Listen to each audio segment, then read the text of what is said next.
Tertúlia. Meu boa tarde a todos. Hoje é dia 18 de junho de 2013, uma terça-feira. Nosso verbete número 2692, ele tem 5 páginas, 47 elogios e 20 máximos. O tema de hoje é o refém do cardiochakra, a especialidade psicossomatologia, redigido pela professora veterana, verbetógrafa, Ami Belo, muito bem acompanhada aí pela ala feminina.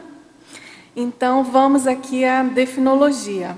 O refém do cardiochakra é a consim pré-serenona, homem ou mulher, apresentando comportamento comandado, corrompido, desorientado, desviante, deturpado, distorcido, manipulado ou mesmo anulado pela emocionalidade, com reflexos no nível de interprisão pessoal, através da geração de novos comprometimentos, aprofundamentos dos existentes ou pelo insucesso nas reconciliações.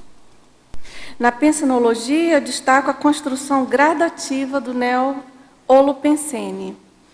Na fatologia, a privação temporária da racionalidade, os redutores do discernimento, as redes de retenção cognitiva, os travões mantendo os trafares distorcendo a realidade distorcida gerando conflitos, os conflitos de origem ideológica, as dissonâncias cognitivas, os entendimentos equivocados, as fissuras do temperamento, os surtos de imaturidade. Na parafatologia, chama atenção para a busca do domínio do estado vibracional, a sinalética energética parapsíquica pessoal, reduzindo o efeito surpresa, e as cicatrizes retropsíquicas, e o link com comunidades baratrosféricas. A gente chama atenção aqui para o detalhismo, que tem 13 máximos, e na remissiologia, destacamos então 5 itens dentre os 15 apresentados. Aborrecimento, autoconstrangimento cosmoético mínimo, parêntese patológico, sucumbência e temperamento instável. Na frase enfática, nós temos: ao refém do cardiochakra, ainda preso no ciclo algoz-vítima, recomenda-se o aumento da interassistencialidade. É a opção mais expedita para alcançar a autoliberação rumo à desperticidade. Na questionologia, você pratica a maximização da interassistencialidade para ampliar o domínio emocional? Já avaliou inversamente o efeito da emocionalidade sobre o grau de sucesso interassistencial? E na bibliografia específica, nós temos 8 fontes descritas. Bom, aqui na mega-análise do João Paulo, nós temos a subcerebralidade, a emocionalidade, conflituosidade, convivialidade, hiperreatividade, intempestividade, imaturidade, instabilidade, irritabilidade, agressividade, travão, autopacificação, autolibertação, autovitimização, autocontrole, alextimia, autoconsciencioterapia, psicossomatologia, fraternismologia e interprisiologia. Eu queria fazer aqui 2 convites, né, para vocês. Então, relembrando que na sexta-feira, dia 21 de junho, às 14h30, tem um convite do projeto Tudo de Cor, revitalização do tertuliário. Você é nosso convidado especial para a solenidade de entrega do Tertuliário, anfiteatro das tertúlias conscienciológicas, revitalizado pelo projeto Tudo de Cor da Coral. Esse convite, então, está em nome do CAEC, do próprio Tertuliário, da Coral e da Arte Tintas. Então, estão todos convidados. É importante a gente estar presente. Ao que tudo indica, né, o prefeito vai estar aqui prestigiando aí essa solenidade, tá certo? Eles vão pintar uma parede que falta, está ainda branca aqui no Tertuliário, aqui na frente, não sei se vocês viram, aqui à esquerda do Tertuliário. Então, outro convite, né, é sobre a Assembleia Geral Extraordinária da Associação de Moradores do Bairro Cognópolis. Vai ser no dia 23/6/2013, domingo agora, e às 16 horas. Às 15 horas vai ter o Conselho dos 500, né? E às 16, então, é para a Associação dos Moradores, no próprio Auditório do Discernimento. E a pauta é muito importante, a escolha da nova diretoria e conselho fiscal e definição da data da próxima assembleia. Então, fica aí o convite aos moradores da Cognópolis, né, especificamente os cognopolitas aqui do bairro, e chamando a atenção para a importância, né, dessa participação, da gente realmente contribuir para qualificar e melhorar, fazer as melhorias necessárias aqui para o nosso bairro. A gente sabe aí da importância da adesão popular aí nos movimentos, e quem viu televisão os últimos dias, né, principalmente de ontem para hoje, está vendo aí a importância disso, né, da nossa participação. Pessoal, então vamos lá. Apresentando aqui a nossa veterana, a Mibelo. Eu lembro então que ela é graduada em telecomunicações, ela é natural do Rio de Janeiro, voluntária da Conscienciologia desde 2001, docente desde 2009 e tenepsista também desde 2001. Então, professora Mi, na fatologia, página 15, primeira linha. Você poderia exemplificar quais seriam os fatores redutores do discernimento? Primeiro, boa tarde, Dulce, boa tarde a todos. Prazer estar aqui novamente. Os redutores do discernimento são aqueles, que eu me referi àquilo, são aqueles 20 que o professor Valdo tem no tratado dele, né? Eu não fiz aqui uma... 100, desculpa, 100. 100.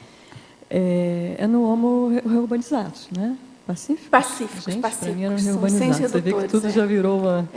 Mas, de qualquer maneira, eu cito aqui, que eu acho que é o que vem mais ao caso, né, com relação ao tema, é a questão do fechadismo consciencial, né? São os apriorismos. Eu acho que o cerne do problema do refém do cardiochakra, não vou falar lá do psicopata, mas para nós aqui, né, no nosso nível, eu acho que vem muito disso, é de uma incompreensão, é um fechadismo para não compreender o outro e um apego à própria forma de pensar. E isso faz com que o seu discernimento encolha de uma maneira muito óbvia, né? Embotando tudo, embotando o seu crescimento, embotando a interassistencialidade, embotando a paz, né? A pacificação. Agora, tem todos os outros, né? 100. Isso. A gente poderia, de repente, alguém poderia fazer isso para mim, de procurar no Pacíficos e a gente poder estar lendo esses 100 itens. É muito interessante essa abordagem, porque ele debulha, né? Ele não sobra nada da consciência, né? E a gente vai vendo, isso aqui não tem, não isso aqui também não tem, isso aqui está faltando. Não é à toa que ele dedicou o tratado aí aos consciencioterapeutas, né, professora Adriana? Então, vamos lá. Enquanto ela procura, você pode falar, então, ela pergunta à teletertuliana que tipo de tares podemos oferecer numa situação onde, visivelmente, a pessoa parece ter perdido as estribeiras. Seria mais um matacom? Não, eu vejo que, nesse momento, pela minha prática, de eu ter sido a pessoa que perdia as estribeiras, eu acho que eu compreendo bem o que acontece com o outro. Naquele momento, a outra pessoa ela foi sequestrada. Ela não é má, não é contra você, é simplesmente ali a racionalidade dela foi passada para trás pelas emoções. Então, naquele momento, como eu acho que é o melhor, a pessoa, o interlocutor, né, que está vendo que a outra pessoa foi. Em primeiro lugar, eu acho que é calar a boca. Trabalhar as energias e procurar, se tiver habilidade para tanto, fazer uma escagem do assediador que está ali. Trazer para a sua psicosfera, porque com isso vai dar uma chance da pessoa recobrar a razão. Porque é claro que o início da perda da racionalidade está na própria pessoa. É um trauma, é aquele ponto nevrálgico, mas aquilo ele é muito amplificado pela presença do assédio ali. E não adianta, naquela hora, o interlocutor querer trazê-lo para a razão pela razão. Ela tem que entrar, no meu ponto de vista, com uma energia, primeiro não pensar mal da pessoa, né? Ter uma compreensão e puxar para si, que está na condição racional, né? E na condição de assistente, para que a pessoa possa recobrar a razão ali. Pode ser que ela consiga recobrar e o resto da conversa possa ser encaminhado, pode ser que naquele momento ela não consiga. Pode ser também que o assistente não tenha tido a habilidade de fazer isso de uma maneira completa, porque às vezes mexeu na dele também. Em geral, quando a coisa abala todo mundo, né?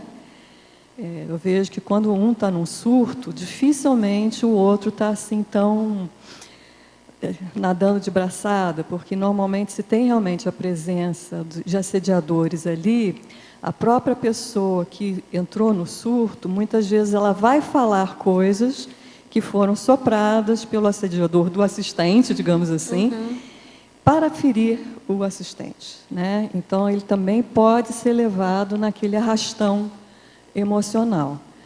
Mas mesmo quando a gente está no arrastão emocional, que sempre dá, eu acho, que dá para você perceber, eu sou a menos doente aqui. Então, peraí, se eu sou a menos doente, cabe a mim resgatar a saúde, né? Nessa relação, nesse momento. Então, é trabalhar a energia, é procurar exteriorizar a coisa da paz, a coisa do bem-querer, né? E eu vejo que isso... Às vezes, só de pensar que eu vou fazer isso, é impressionante, já muda tudo. Já muda totalmente. É incrível. Porque naquele instante, você optou por se aliar ao amparador. Então, aquilo já... Você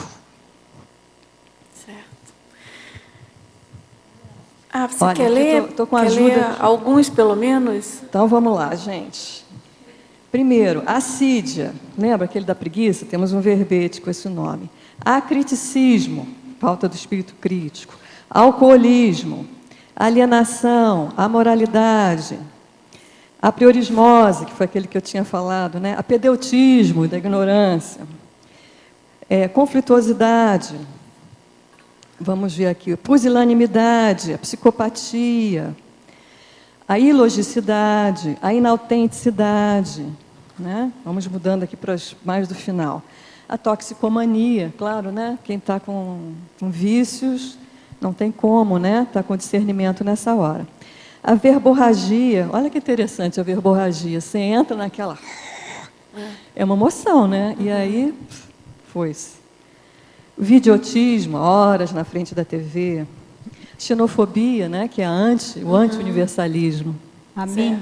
Tem também um verbete que é bagulhismo pensênico, onde tem 100 itens. E isso também faz parte muito importante do antidiscernimento. Olha só, nós estamos falando do Homo Pacíficos, página 576, seção 224, temas dos grupos nosográficos. 100 temas. Vamos lá, então? Para quem tiver interesse, pessoal, aí no Tratado Homo Sapiens Pacíficos, o professor Valdo, ele detalha, ele debulha, enfim, ele realmente analisa muito profundamente essa problemática toda, tá certo? Então, vamos lá, professora Mia, aí sobre o nosso refém aí. Que tipo de tares podemos oferecer numa situação onde visivelmente a pessoa parece ter perdido as estribeiras? Eu já li essa, né? Essa foi que eu... Desculpem, a próxima, então, em crescendologia. Na página 17, você poderia expandir o crescendo mini-choque emocional, trauma emocional, psicopatologia? Continuando, na sua experiência, de que maneira podemos nos automedicar num momento de choque emocional? Qual estado evolutivo corresponderia a um comportamento inabalável diante de uma notícia ruim? Bom, vamos começar pelo primeiro, né? Crescendo mini-choque emocional, trauma, psicopatologia. Eu vejo esse crescendo, ele é quase serexológico, né? Eu imagino que lá no início, né, nós começamos com pequenos choques, que davam uma pequena reação. Lá pelas tantas, já houve uma experiência numa vida, ou em várias vidas, em que já não foi um mini-choque, aquilo já causou um trauma, aquilo deixou uma marca no seu psicossoma, uma marca tal que ela vai aparecer na sua paragenética, ela fica lá. Então, às vezes, um outro pequeno mini-choque nessa vida vai fazer você se reportar para aquele ponto que já é nevrálgico, né? Então, às vezes, é coisa da gota d'água, não é? Que fala, puxa, foi a gota d'água. Então, mas eu não falei nada, eu só falei isso, não sei porque a pessoa teve uma emoção tão forte. Mas é porque nós estamos tratando já, foi da gota d'água numa coisa, num balde que já estava cheio de experiências pretéritas, né? E a psicopatologia é quando a coisa vai a um ponto tal que já anula até a manifestação da pessoa de uma forma muito mais significativa. Certo, Adriana? Estou aqui com uma super consultora aqui, que é a Adriana Chalita, psiquiatra, já escreveu vários verbetes sobre essa questão da instabilidade emocional. Aliás, gente, foi super difícil escrever esse verbete, porque tem de coisa escrita. Para fazer remissiologia foi difícil. Porque só com o tema de psicossomática, nós temos quase 50 verbetes, que tratam dos mais diversos. Na patologia, são mais outros tantos. Então, aqui, na realidade, foi um recorte bem em cima, bem específico, né? Então, a gente fez aqui a questão do crescendo. A outra é como a gente saía disso, né? A segunda parte da pergunta. A segunda parte é como a gente vivenciando isso, como a gente... Na sua experiência, de que maneira podemos nos automedicar no momento de um choque emocional?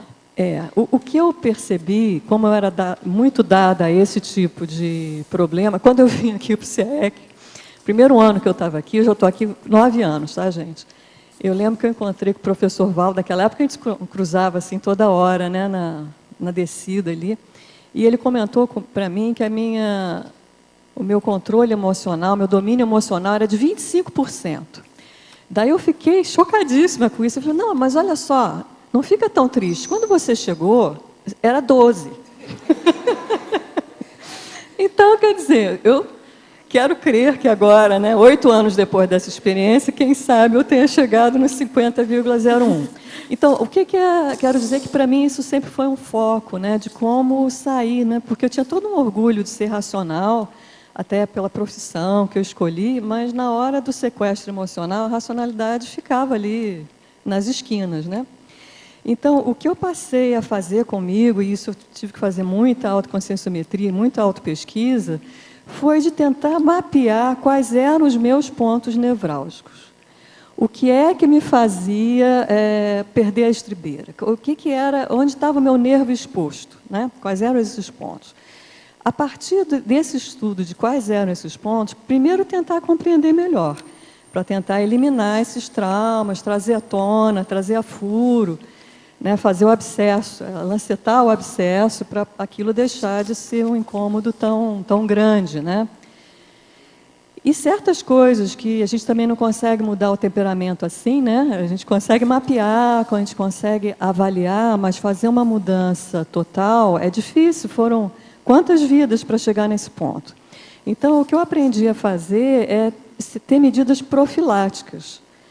Porque o que custava para mim eu perder as estribeiras é que eu não percebia a aura do conflito se formando. E o conflito, ele tem uma aura.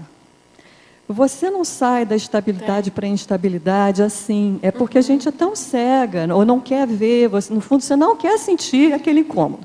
Então, não existe incômodo, não existe incômodo. Puf! O incômodo saiu por todas as frestas, mesmo você tentando segurar. Então, assumindo que eu tinha esses pontos fracos, eu comecei a observar. Já houve um pequeno incômodo, já houve uma pequena, sabe?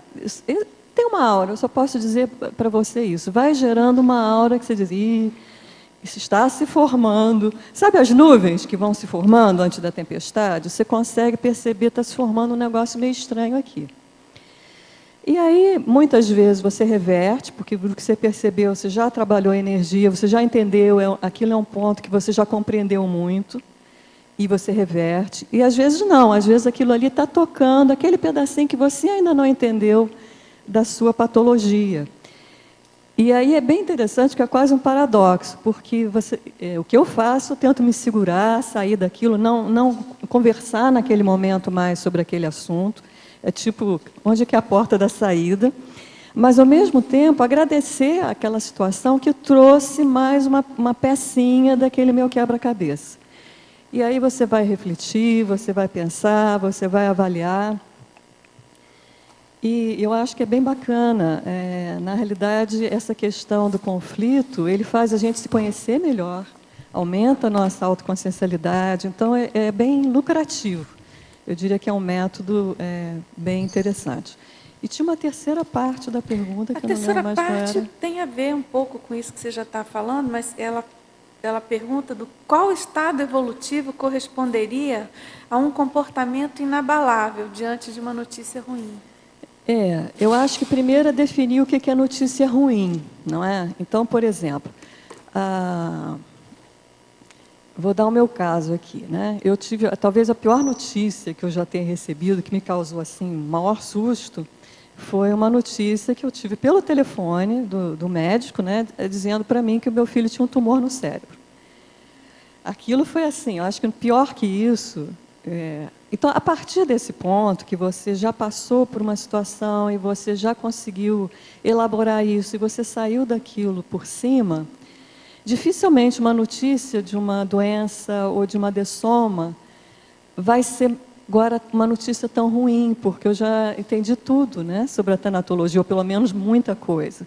Então, aquilo já deixou de ser uma notícia tão ruim. Eu acho que a surpresa frente à notícia que geralmente dá esse tom, esse toque de, nossa, é o fim do mundo. Eu lembro quando eu recebi essa notícia, era como se o mundo tivesse parado. Eu acho que eu fiquei sem respirar mais de um minuto. A impressão que tinha é que tinha parado tudo, o mundo tinha parado. E a minha surpresa é que eu olhava em volta e eu via que não, o mundo não tinha parado. E eu olhava, mas como que as pessoas continuam agindo se tudo parou para mim, né? Então, essa imperturbabilidade é exatamente quando nada mais vai causar essa surpresa para você. Eu imagino que o serenão já esteja num ponto em que não tem mais novidade para ele. Tudo já foi equacionado, sentido, ultrapassado. Agora, e para nós aqui, né, que estamos longe dessa condição? A gente está na medida profilática, né? A gente tem que se preparar, a gente tem que imaginar. A coisa da interassistência é bacana por causa disso. Às vezes você não passou por aquela situação, mas você está assistindo uma pessoa que está trazendo para você detalhes da vida dela, das adversidades pela qual ela está passando. E você vivencia aquilo também na medida que você fez o acoplamento. E aquilo tudo vai crescendo, o seu dicionário, digamos assim, né? De notícias ruins ou de condições nefastas, aquilo vai crescendo e dentro do ponto de vista da interassistência, você vai compreendendo que é só mais uma faceta da vida, frente à serialidade, né? Aquilo é um detalhe, aquilo vai passar. Eu me lembro que a maior assistência que eu acho que eu tive nesses primeiros dias, quando eu tive essa notícia, foi de pessoas que já tinham passado por isso e que vieram para mim e disseram, Ami, isso vai passar. aguenta firme, isso vai passar. E é isso, essa imperturbabilidade, ela virá quando você já tiver a prática o suficiente para saber que vai passar. É só uma coisa, é uma adversidade, mas não é o fim, né? Porque é isso que a gente dramatiza e meu mundo caiu, né? Assim? Isso. Vamos lá, a verbetógrafa. Poderia correlacionar o item filosofia, página 15, com o título essa do eu verbete? sabia, eu tinha 100% de certeza que dessa não escapava, né? Na realidade, eu sou longe de ser uma especialista em filosofia, tá, gente? Mas isso era uma coisa que me incomodava muito. Porque, quer dizer, como eu até peguei aqui no dicionário, né? Então, o que seria o moralismo? O moralismo é uma doutrina ou comportamento filosófico ou religioso que elege a moral como valor universal em detrimento de outros valores existentes. Então, no senso comum, né, o moralista é aquele que tem regras muito rígidas, né? Tal coisa não se faz, tal comportamento é inaceitável, né? E, por outro lado, veio o relativismo, né? Bem dos antropólogos, dos sociólogos. Não, mas, na realidade, o que é moral para uma cultura não é para outra. Então, onde está esse valor universal? Já que ele flutua em relação à geografia, né? Aonde no planeta, e muda também em relação ao tempo, né? Tempo histórico. Então, aonde está realmente, qual é a posição correta? Eu tinha essa necessidade da verdade, né? Isso era uma coisa do meu passado, né? De saber o certo e a verdade. E aí eu tomei contato, né? Entendi o que seria a cosmoética. E aí veio o conceito do que é melhor para todos, que ao mesmo tempo é o menos ruim, né? Para todos, em muitos casos, não é bem o melhor, é o que é o menos ruim naquele momento. Não que eu seja fácil, eu não acho que para nós, ainda para mim, pelo menos, eu não tenho noção 100% do tempo de qual é a solução cosmoética para um problema. Qual é, dentro desse problema no qual eu me encontro, qual é a solução mais cosmoética? Porque para você achar a solução mais cosmoética, você teria que ter uma noção maior do problema, um autodiscernimento maior, para você poder levantar um grande número de alternativas e, para dentro dessas alternativas, você escolher a melhor. Nem sempre nós temos isso, né? Os a prioristas têm muito menos, porque os a prioristas, o moralista, por exemplo, é muito difícil ele encontrar uma solução cosmoética, porque ele já tem regras rígidas, aonde ele vai ter uma flexibilidade, um jogo de cintura para pensar numa alternativa que infrinja alguma daquelas regras. Vai ficar difícil, né?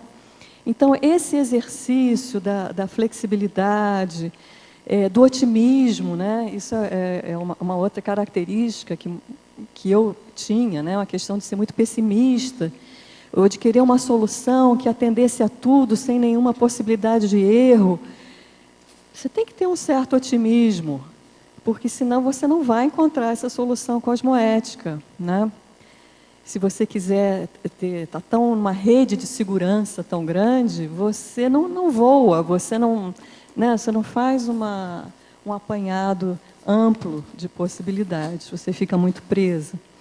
Então, eu coloco isso como um exercício, porque o relativismo, ele leva até uma leniência, né? Tudo serve, está tudo bom, basta ser feliz, não é uma coisa que a gente escuta muito? Não, quero que seja feliz. Né? Quer dizer, hoje até o professor Valdo falou na Mini, né? A cosmoética é você querer que todos sejam felizes. Falou. Mas é um feliz muito mais amplo, né, gente? Do que aquele feliz meio carioca, né? Posso falar porque sou carioca, tá, gente? Aquela coisa meio carioca, tudo bem, né? Eu estava lendo no jornal hoje, né, com esse movimento das passeatas. Teve um pai que levou o filho de 3 anos para a passeata, para o protesto, né? Aí você olha e diz, gente, é uma temeridade, não é? É bacana, mas ele está levando o filho como se ele estivesse indo para o bloco de carnaval. É uma coisa muito carioca. Mas é impossível, né? Eu acho que não é bem cosmoético para com o filho.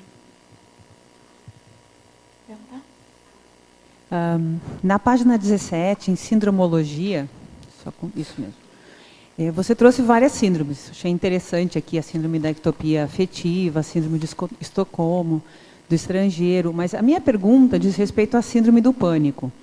Porque eu fico analisando que quando a pessoa entra nessa síndrome, vai além do cardiochakra. É uma incapacidade, é impossível da pessoa lidar com aquilo. Eu acho que até ultrapassa o cardiochakra. Não sei qual a relação que você faz com essas duas questões aí. Eu concordo contigo que o meu tom, o meu ponto de vista nesse verbete não é realmente desse extremo, né? De uma psicopatia ou de uma nosologia que seja tão paralisante para a pessoa, como é a síndrome do pânico, né? E se eu fosse listar aqui todas as síndromes, na realidade, eu acho que eu ia ter que pegar todo o manual lá das síndromes e colocar aqui, né? Eu pensei algumas. Realmente, talvez eu tenha colocado a do pânico, porque na minha vida, conheci algumas pessoas que sofriam disso, então havia uma ligação pessoal, mas essa questão do refém do cardiochakra, o cardiochakra aqui também, gente, é simbólico, né? Na realidade, você ficou refém, o que ficou refém realmente foi a sua racionalidade, né? Esse é o tema do verbete. Mas o cardiochakra, ele ficou aqui como um símbolo, né? Quer dizer, sendo aqui o coração simbolizando aqui o corpo das emoções, digamos assim. Mas é só um símbolo, né? Então, nesse caso da síndrome, seria realmente uma incapacidade da pessoa articular. Ela fica refém. Sim, ela está paralisada, né? Toda a manifestação dela ficou comprometida. É o refém máximo, né? Entendi. Ok, obrigada. E ali na pensionologia, eu queria que você aprofundasse a influência dos nódulos holobiográficos no holopensene pessoal. Na página 15. Eu entendi. O segundo item, né? O segundo item, dos nódulos holobiográficos no holopensene pessoal. Isso. Mais ou menos aquilo que eu estava falando do choque, né, emocional que ficou lá nas vidas passadas, né? Se aquilo foi às vezes o professor Valdo fala que você tomou um esbregue muito grande, né? O fulano tomou um esbregue daquele que saiu torto e ficou não sei quantas vidas ainda sob o efeito daquilo, né? Aquilo, se acontecer um choque nesse ponto, aquilo realmente vai gerar um nódulo na holobiografia da pessoa. Não é uma coisa que ela vai esquecer, passar por cima rápido. Aquilo fica uma marca que vai levar bastante tempo também para ser limpo. Eu imagino que o curso intermissivo está sendo aqui a nossa tábua de salvação, né, para a gente poder fazer isso de uma maneira mais rápida, da gente conseguir lancetar alguns desses abscessos que estão na nossa holobiografia com mais rapidez, né, que a gente nessa vida que vale por 15, a gente não precisa viver 15 vidas para limpar isso, que a gente consiga nessa vida fazer essa limpeza. Eu acho que essa é a esperança de todos nós, né? No caso aí, então, eu acho que o primeiro passo seria identificar esses nódulos. Sim. Né? Eu acho que o desafio maior é a identificação desses nódulos, né? Porque eles são holobiográficos e muitas vezes você não os identifica e você acha que está tudo bem e está lá, incomodando. A análise das emoções, ela vai te dar, ela mapeia para você uma região em torno do qual você vê que o problema existe. Tem um travão aqui, tem uma sombra aqui nessa região. Nesse entorno aqui, eu não sou inteira, né? Nesse entorno aqui, eu sempre fico meio combalida. Então, você tem uma dica de onde a coisa está. Agora, o interessante é que, enquanto você ainda não trabalhou, ainda não dominou completamente essas emoções, em muitos casos, você não tem retrocognições. Elas não vêm para você porque elas mais te atrapalhariam do que te ajudariam. Então, você tem mais ou menos uma ideia, mas você não sabe exatamente o quê, né? Você fica mais na fumaça do que no fogo. Mas o bombeiro, quando começa por algum lugar, né? E você começa pela fumaça. Eventualmente, você vai chegar no foco, né? Ami, por favor, você poderia falar um pouquinho mais para a gente na teoriologia, página 16. a teoria das neuroses? Pois é, Lani, essa questão das neuroses foi muito interessante. Eu passei por uma cariação em 2005, em que uma das coisas que falaram para mim era que eu era neurótica. E eu fiquei chocadíssima com aquilo. Não sei se o Pedro... Lembra, Pedro? Eu fui para casa matutar, porque para mim, primeiro eu não sabia nem direito o que era uma pessoa neurótica, né? Então eu achava, me chamou de louco, vão chamar aqui uma camisa de força para me prender. Daí eu fui ler, num cursinho cobaia que eu fiz pouco tempo depois, na época ainda era o João Bonassi, né? João Aurélio e Flávia, né? E eles me deram esse livro da Karen Horner, que é Nossos Conflitos Interiores. E ela, assim, bem antiga, né? Eu imagino que nos dias de hoje já esteja mais do que ultrapassado. Mas, para mim, foi muito interessante porque ela coloca 3 tipos de personalidades básicas, né? Ela dividiu, assim, essa questão dos conflitos nesses três pontos básicos. Então, seriam as pessoas que são atraídas para as outras. Então, são as pessoas que elas acham que todo mundo é bonzinho, ela quer sempre estar na companhia das pessoas, mas ela é muito exigente, ela quer que as pessoas a compreendam, a preencham, enfim, é uma energivora, né? Claro que está sempre arrumando conflito, porque a coisa nunca acontece do jeito que ela imagina. O segundo passo são as pessoas que são contra os outros. Elas sempre acham que está todo mundo contra ela está no campo de batalha. A vida é um campo de batalha, e eu tenho que sobreviver aqui, eu vou lutar, e eu vou sobreviver, e eu vou pegar meu quinhão aqui do que me é devido. Então, são as pessoas agressivas, né? Claro que no meio de conflito ela vai estar sempre. E tem o grupo dos retraídos, que são aquelas pessoas que elas não querem competir. Aquele primeiro grupo não quer competir também, não. Aquele grupo dos que vão a favor da pessoa, elas são mais dependentes. Os outros são sempre melhores e, por causa disso, vão tomar conta dela, né? Já o segundo grupo... Gente, isso aqui é bem caricatural, né? Claro que nós andamos por esses... Nossos conflitos transitam por esses 3 tipos.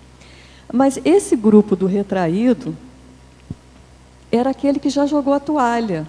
É bem quando eu apresentei o síndrome da pré-derrota, é bem esse grupo. É o grupo que ele não quer mais lutar, ele tem medo das pessoas, porque ele se aproxima, leva um outro esbregue, ele volta, né? Então não preciso de ninguém. Esse negócio não está legal, eu vou viver sozinho, né? É o cara que vai se autossustentar e tudo mais. Então, por que eu coloquei a teoria das neuroses aqui? Primeiro porque está no meu histórico, né? Eu passei por isso, eu vivenciei isso, e eu reconheci que eu tinha muitas das 3 características, né? E, ao mesmo tempo, como que você vai trabalhar? Porque você não é contra as pessoas, você é a favor das pessoas, mas eu também não quero ser energivora, né? Mas eu também, puxa, eu quero ser autossuficiente. Eu acho que é importante eu ser autossuficiente. Mas, e a interassistência vai ficar como, se eu ficar totalmente autossuficiente? Então, é uma tramitação, uma solução desses 3 perfis que a gente busca. E eu acho que a saída aqui do refém do cardiochakra, ou para você estar naquela condição da imperturbabilidade, né, que perguntarem que nível que a gente chega nisso, é exatamente quando você vai fazer um movimento, você vai transitar, porque ainda eu já sou pré-serenona, eu vou transitar por esses 3 padrões conflituosos, diferentes, mas, ao mesmo tempo, me reconhecer em cada um e procurar fazer o acerto.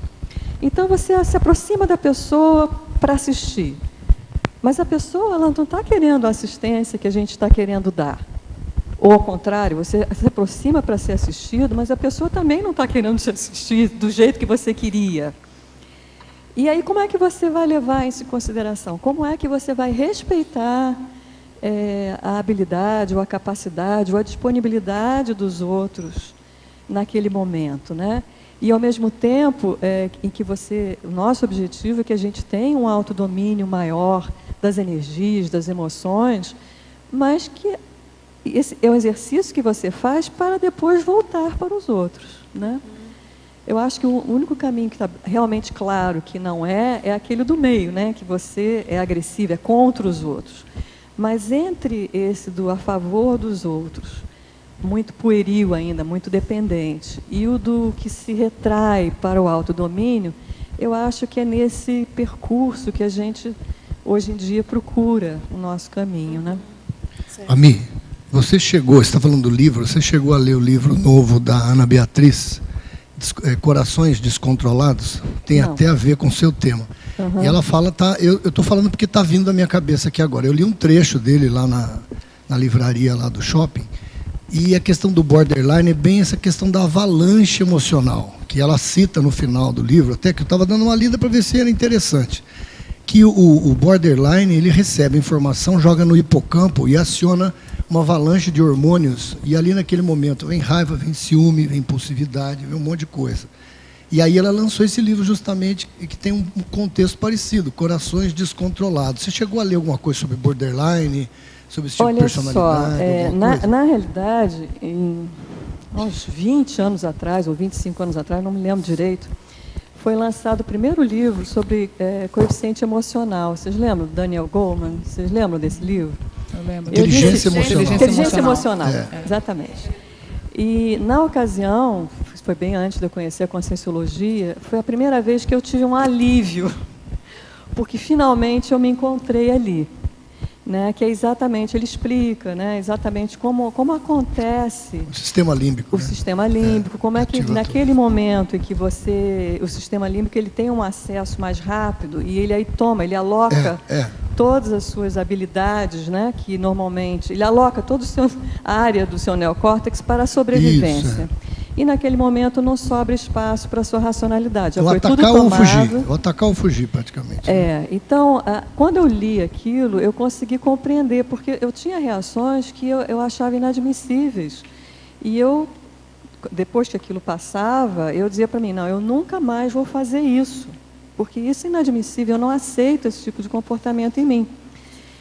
Mas, surpreendentemente, só falar isso não resolvia o problema, sabe, Jorge? Aquilo voltava. É porque sabe o que ela fala? Estou querendo até contribuir com o verbete. Ela fala que o caminho é mais curto, o caminho do borderline. É mais curto no cérebro, é mais rápido, é mais curto. Então a pessoa acostuma com esse processo e faz mal, incomoda, mas é mais curto do que dar a volta, levar para racionalização. Então, eu estou dizendo, a primeira pessoa que eu li que apresentou isso foi antigo, foi esse outro autor que eu estou te falando, que descreveu a inteligência emocional. Agora, isso ainda é muito pequeno, né? Porque todos esses esclarecimentos ainda estão em cima do conceito eletronótico, né? Então, quando em cima disso eu compreendi as coisas que você traz de vidas passadas, e quando eu compreendi esse binômio, né? essa dupla que se forma, que é você com o assediador, aquilo deu uma compreensão muito maior. Porque o que me surpreendia, sabe, Jorge, que eu dizia assim, tudo bem, eu reajo assim nesse caminho mais curtinho por uma questão de sobrevivência. Mas como é que pode um compartilhamento do computador gerar em mim uma resposta de sobrevivência? Não tinha justificativa. Né? Por que a pessoa, um colega não cedeu o computador para o meu estagiário, me deixou naquele estado? Certamente ninguém ali estava arriscando morrer, nem o estagiário, nem eu, nem a pessoa. Então, por que eu fui tomada por uma avalanche emocional naquele momento? Então, aí, quando eu entrei na Conscienciologia, ampliou esse ponto de vista. Não é só por preguiça. Né? Você está dizendo, não sei o que você falou, a Beatriz argumentou que era preguiça, né? Não, que é o caminho mais curto do cérebro funcionar, não é a preguiça. Sim, o caminho é mais curto, mas ele é mais curto, ele existe, o sistema límbico, né? Desde que a gente era, sei lá, réptil, o que seja, para mantermos vivos. Então, ele não era o sistema que era usado para você acasalar, nem para... Não, era aquilo para... ali a sobrevivência. Então, por que muitas vezes uma coisa pequena deflagrava em mim um processo que deveria só ser deflagrado se eu estivesse sob uma ameaça de uma arma, digamos assim? Não tinha lógica. E por mais que eu lesse o livro lá do Goleman e tudo mais, aquilo não trazia uma solução para mim. Quando eu comecei a estudar na Conscienciologia, eu fui compreendendo E até porque eu dediquei bastante tempo a essa questão da autopesquisa do tema, eu fui, assim, agraciada pelos amparadores por alguns laboratórios bem hard nesse sentido, para eu poder avaliar por que a coisa... Naquele momento que estava tudo correndo bem, de repente vinha uma adversidade, e aquilo se transformava, e eu pude ver que eu estava acoplado a um assediador naquele momento.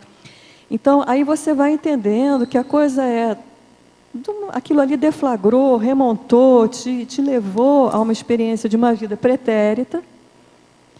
Vieram outros participantes conscientes, extrafísicos, né, daquela condição, e aquele teatro, né, como o pessoal da Aracê gosta de falar, aquele cenário, ele é muito ampliado.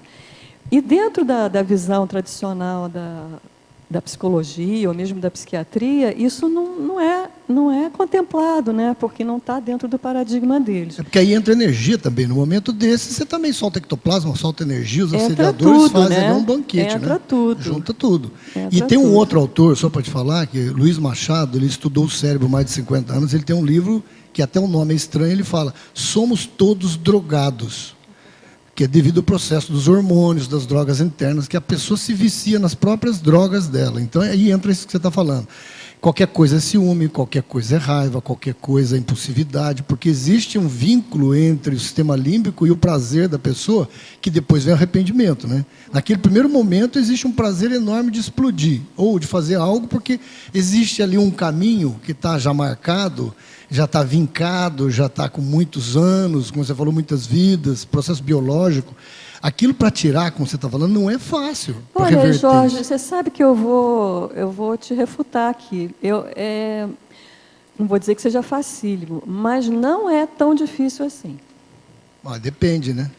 Eu vejo, ele é longo, né? Não estou dizendo que você vai ter sucesso rápido, mas é um caminho que dá para você trilhar, se você realmente tiver o foco nisso, e eu acho que a Conscienciologia, sem a Conscienciologia, eu não teria conseguido entrar nesse caminho de sucesso, porque eu acho que eu fiz a minha primeira avaliação, que eu não ia mais agir daquela maneira, eu tinha 8 anos de idade.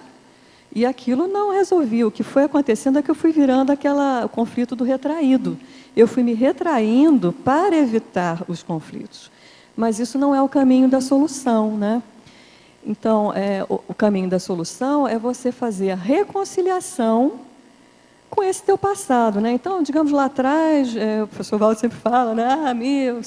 Belicista, né? Então, vamos lá, dentro do belicista, né? Tem esse perfil. Matei ou fui responsável pela morte de milhares de pessoas. Como é que você vai limpar isso depois? Ficou lá um nódulo, me arrependi muito, né? Foi um tema que foi falado hoje na Mini. Você se arrependeu muito. E aí? Como é que é a solução? Só arrepender não resolve nada. Então, eu acho que hoje em dia nós temos ferramentas para que a gente possa, de fato, encontrar a saída disso. Porque sem você aumentar o seu autodiscernimento, sem você melhorar a sua retilinearidade pensênica, o cérebro límbico sempre vai ser o mais rápido. E o autoenfrentamento, como você está falando. Pois mas se você for desmontando isso, você for fazendo suas reconciliações, se você for compreendendo as coisas, você vai diminuindo aqueles teus nódulos holobiográficos. E com o tempo, você vai retilinearizar a sua pensenidade. Você encontra o caminho de saída, sim. Então, tudo bem, parabéns pelo verbete. Sobre a personalidade border, está muito relacionado com a baixa tolerância à frustração, né? Então, a pessoa não tolera a frustração, é muito de tudo ou nada, é muito pensamento absolutista, então são personalidades mais fragilizadas. Então, assim, comparando com o neurótico, entre aspas, normal, dentro de uma leitura mais da psiquiatria, com orientação psicanalítica, então o neurótico seria o mais saudável, digamos assim, né? E o border, ele é mais frágil, são personalidades mais frágeis, que exigem mais atenção, mais comparação com a realidade, né? Testar os seus pensamentos com a realidade. Né? Então, só um parêntese sobre esse assunto. Ok, Depois eu tenho outras perguntas. Obrigada. Quer falar, lindo? Então, vamos lá. Em Efeitologia, página 16. Você poderia explicar o efeito do transtorno alimentar desenvolvido para acalmar as emoções? Olha, esses efeitos alimentares incluem todos eles? Anorexia, bulimia, comer em excesso? E esses tipos de transtornos podem ser provocados nessa vida devido a fatores genéticos ou paragenéticos? Vou começar de trás para frente. Em relação ao genético, sim, eu vejo que às vezes tem genéticas que vão ter alguns problemas correlatos, né? Sei lá, a pessoa é diabética, enfim, tem outros problemas que vão ajudar essa coisa do sobrepeso, se for o caso, né? Ou às vezes a pessoa tem um problema lá de hipertiroidismo, então ela vai ser mais anoréxica, né? Digamos assim. Mas e tem a questão da mesologia, né? Você já veio numa família que todos comem muito, então vem a carga mesológica também para aumentar e possibilitar esse transtorno.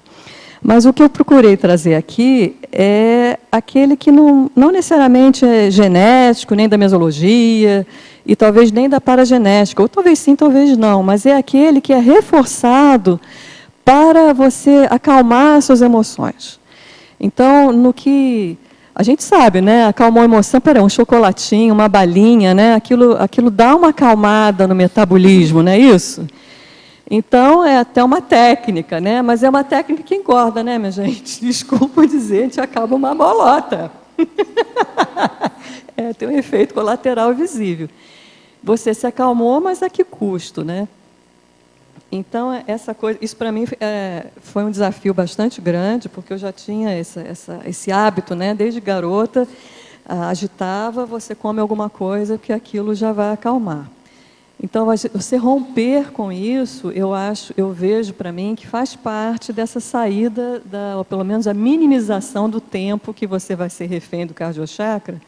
Eu acho que passa por esse seu autocontrole, até com essas saídas, essas muletas que você arruma. Porque, na realidade, você entra num círculo vicioso, né? Porque assim, eu estou agitada, eu vou comer um pouquinho. Aí, depois que você come, que você se olha no espelho, aí aquele sobrepeso é que começa a gerar as emoções negativas. E aí você não sai mais daquilo, né? Aí mesmo, já que eu estou gorda, eu vou comer mais ainda, né? Estou gorda mesmo? Já estou gorda mesmo, não é isso? Agora, eu imagino que para o anoréxico também, isso também aconteça, né? A pessoa do tipo mais ativa, né? Ela não consegue nem comer, mas é o desequilíbrio emocional causando ambos os lados. Certo. Agora, pode-se dizer que a libertação do refém do cardiochakra está na interassistencialidade contínua?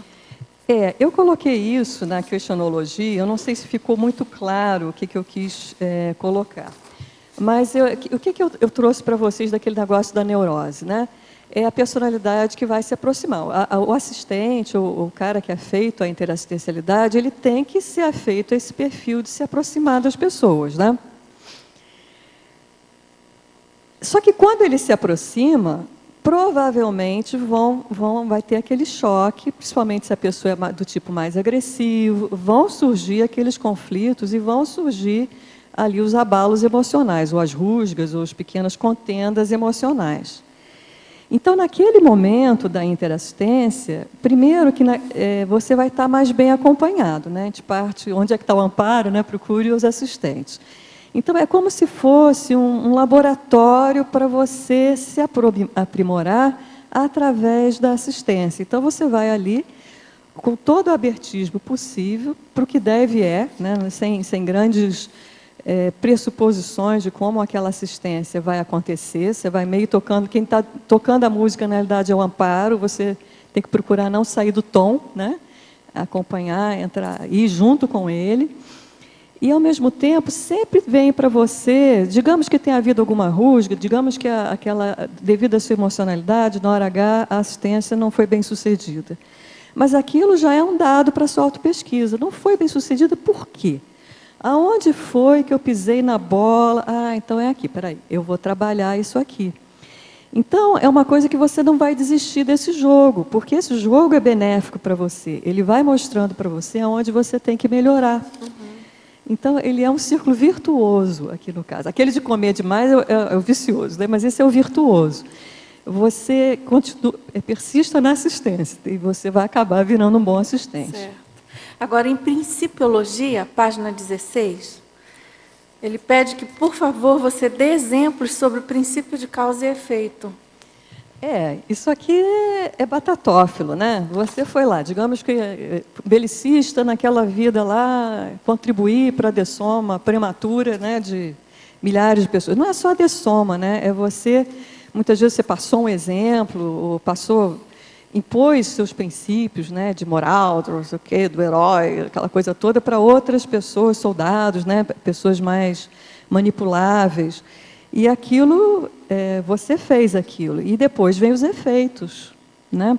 O professor Valdo comentava do Rousseau, né? O Rousseau escreveu tanta coisa positiva. Nesse século, ele ainda estava preso aos efeitos da Revolução Francesa, efeitos nefastos da Revolução Francesa, a partir dos escritos que ele fez. Então, eu aqui quis suprimir, eu coloquei só um princípio para dar realmente mais essa força, porque a interpretação é isso, né? É causa e efeito. Uhum. A verbetógrafa gostaria de saber sua avaliação sobre a labilidade parapsíquica psicossomática, parapsiquismo emocional, místico, artístico, nesse contexto. Eu vejo que é um desafio, né? Porque o parapsiquismo, as nossas origens, não era um parapsiquismo avançado, né? Era aquela coisa mística, aquela coisa do achismo, né? A maioria de nós, pelo menos. Então, a facilidade da gente entrar com as emoções, a probabilidade é quase 100%. Se a gente fizer naturalmente, a gente vai repetir o modelo do passado, que muito, muito provavelmente era baseado nas emoções. E aí vai, né? Você fica à mercê, na maioria das vezes, de guias cegos, né? Nem de amparo, é aquele guia cego do passado. E, mesmo com boas intenções, já vai causando mais, enfim, das interprisões você não consegue sair muito. São poucos os acertos dos grupos kármicos que você vai conseguindo fazer. Então, isso é o bacana, né? A oportunidade que a gente tem aqui na Conscienciologia hoje é a gente estar investindo num parapsiquismo avançado, baseado na mental somática, baseado em fatos. Isso é imperdível. A verbetógrafa, em tecnologia, página 16. Por favor explicitar a técnica da autorreflexão de 5 horas. E ele pergunta também como foi a sua primeira experiência utilizando-se dessa técnica, quais foram os efeitos positivos.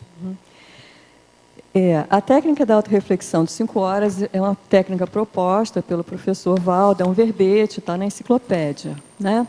A técnica consiste em você passar 5 horas pensando, né? Você escolhe um tema antes e você vai focar nesse tema, ou vai ao racha, durante esse período. É um certo desafio, ele propõe, pelo menos originalmente ele propunha que você não tivesse nem com computador, nem nada, era só você e as ideias, nem papel, nem caneta, se não me engano era assim que foi proposto originalmente. Eu tenho uma dificuldade enorme de ser assim tão mental somático, sabe? Eu roubo um pouquinho, eu sempre tenho um papel com uma caneta do lado, porque senão depois eu esqueço tudo, pelo menos essa é a minha experiência. Eu já tinha, uma coisa que eu sempre fiz muito, essa coisa de refletir, nem sempre era muito bem sucedida, tinha muitas horas eu entrava naquela monoideísmo e ficava ali. Esse é o risco da autorreflexão de 5 horas, é você ficar 5 horas feito o cachorro correndo atrás do rabo, né? Então, você tem que dar realmente liberdade para vir ideias novas. Eu já fiz essa aplicação, confesso que você com um papelzinho do lado, é muito bacana quando você percebe a equipe de amparo vindo, a equipe extrafísica te trazendo ideias novas, coisas que você não pensou. É imperdível.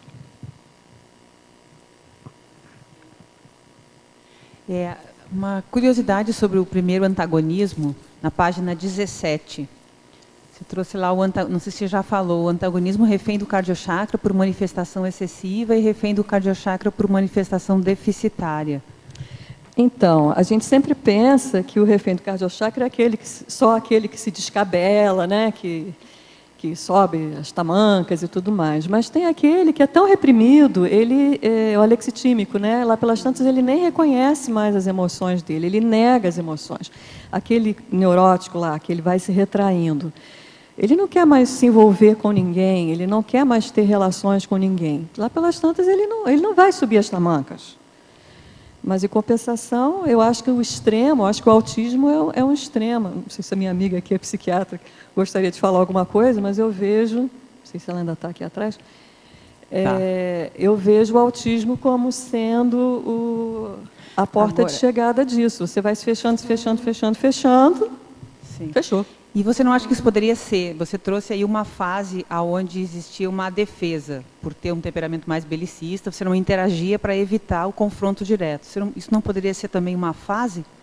A pessoa se preservando e não interagindo? Você vai nesse vai e vem, né? Você tenta, não dá certo, você recua. Eu acho até que isso é uma coisa positiva. Se ela gostaria de falar. Vai lá. Sobre o autismo? Ah, tá. É que daí eu sou psicóloga, não psiquiatra, mas a gente estuda um pouquinho. Isso é sério, então, bem assim, melhor do que eu. Ou não. Assim, tem o traço autista, que é a pessoa mais fechada, e tem a personalidade autista, que daí é a personalidade que já nasce, digamos, tem teorias que têm a ordem mais genética, a origem mais genética, e teorias mais do desenvolvimento, da interação com a família, com os pais, ou algum trauma aconteceu muito cedo, que aquela criança se fechou, ou de ordem genética, e teria que pesquisar tendências na família. E a Conscienciologia vai trazer questão de paragenética, né? Mas então tem a diferença, é o traço, que a gente pode ter, a característica, às vezes mais fechada, ou a questão da personalidade da criança já desde cedo. Agora, o legal é que tem pessoas, assim, médicos, estudiosos e tal, pesquisando muito agora o autismo, né? E sites, esclarecimentos, né? Para melhorar a interação. Então, tem filmes, né? Sobre autismo, muito legal. É curioso. Só lembrando porque... que a gente tem um verbete, né? Sobre autismo consciencial, do professor Cristóvão, que é muito interessante também a abordagem dele. Ele tem muita vivência, prática, né? vivência sobre o assunto. E o interessante é até no desenvolvimento, quando a pessoa não nasce autista, né? Quando ela desenvolve, depois de uma certa idade, chama mais atenção, né? Fica mais fixo, mais cristalizado, né? Exato. E aí, para mim, mais uma última pergunta, a minha ainda na antagonismologia, também um outro antagonismo que me chamou a atenção por ser nosográfico, nos dois sentidos, foi o terceiro deles, o antagonismo incontinência emocional e repressão emocional. É mais ou menos a mesma linha, né? A mesma linha. Que na realidade eu quis fazer uma brincadeira, né, com palavras, mas a incontinência emocional é a pessoa que não... É o temperamento artístico, não né? controla. Que na realidade foram tantas vidas considerando isso um valor, uma coisa positiva. É difícil, a pessoa já é verborrágica nas emoções, né? Ela não consegue, aquilo sai por todos. E tem o outro que é o pão duro, né? É o pão duro, seria o autista, o pão duro das emoções. Ele vai avaro, né? Fica tudo preso ali. Ok, obrigada. Pode falar, pode falar.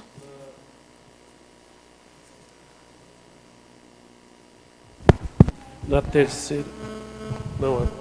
terceira linha da fatologia, página 12, página 15, se podia falar alguma coisa sobre os conflitos de origem ideológica?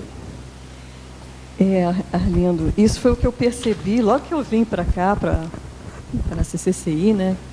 Foi o que eu percebi como sendo motivo assim dos meus maiores conflitos. Eu percebi que eu vivia num grupo que tinha um determinado conjunto de valores muito parecidos, que você vai escolhendo os seus amigos, até a sua profissão, a partir do que você considera o correto, né, o certo. E, de repente, eu fui transplantada por uma comunidade que tinha... A Conscienciologia em si tem um conjunto de valores, mas esses eu achava que eu também tinha. E fora outras pessoas como eu, que vieram de outros conjuntos de valores, também todo mundo achava que tinha aqueles valores da Conscienciologia, mas, na realidade, aquilo eram valores almejados, né? São princípios que a gente almeja, mas a gente ainda traz os valores, digamos, da vida imediatamente anterior. E isso, às vezes, chocava. Aquilo que você acha que é o mais importante, não é o mais importante para o outro. Então, imagina um capitalista com um socialista, ou com um comunista, né? Para o capitalista, aqueles caras que estão indo para a praia, é um bando de vagabundo, né? Já para o cara que é socialista, ele vê o capitalista como um explorador, não é? Das pessoas. Então, levado, isso aqui eu estou fazendo um caso bem extremo, né? Digamos que aqui a gente não tinha mais isso, mas e na vida passada? Será, Arlindo, que você era um socialista e eu era uma capitalista de carteirinha? Se isso acontecia, como será hoje a nossa convivência? O que a gente traz desse passado, desses valores que ainda estão na nossa maneira de pensar, né? E que conflitos isso vai trazendo? Mas isso por aqui, para você, e sei lá, para nós, hoje ainda existe esse atrito ideológico? Pergunta, né? Estou afirmando. Eu acho que na ideologia não, porque eu vejo que todos nós, como ideologia, optamos pela conscienciologia, né? Pela holofilosofia. Mas isso é na teoria, né, Arlindo? De fato, a gente nem sempre nós vivemos a conscienciologia, nós não temos a averbação, nós temos o desejo, né? Temos até a vontade, mas nem sempre ainda nós conseguimos completar isso. E vem à tona, às vezes numa pequena prioridade. A minha prioridade pode ser diferente da sua. Aquilo que eu vejo como sendo mais importante, para você está na posição 10ª. E aquilo que para você está na posição 1, para mim não está nem na lista. Né? Então eu vejo que aí é que começa a ter os conflitos, na hora que a gente prioriza, mas na escala de valores do que nos valores propriamente dito. E só uma última, que é mitologia, que é uma mitologia só, né? A eliminação dos mitos estratificados no temperamento pessoal. Eu posso falar para você um mito que eu tive que arrancar a forças, que é uma coisa de querer ser herói, sabe? De querer ser certinha, de querer salvar, de ser minha responsabilidade, carregar a justiça do mundo, sabe? Umas coisas bem... Mas que para mim era um mito, eu achava bonito aquilo. Eu não conseguia ver aquilo como uma coisa errada. Para mim era um valor, né? A pessoa que tinha essa posição. Eu era chegada a um herói. Mas aqui, pelo mito, você acha possível...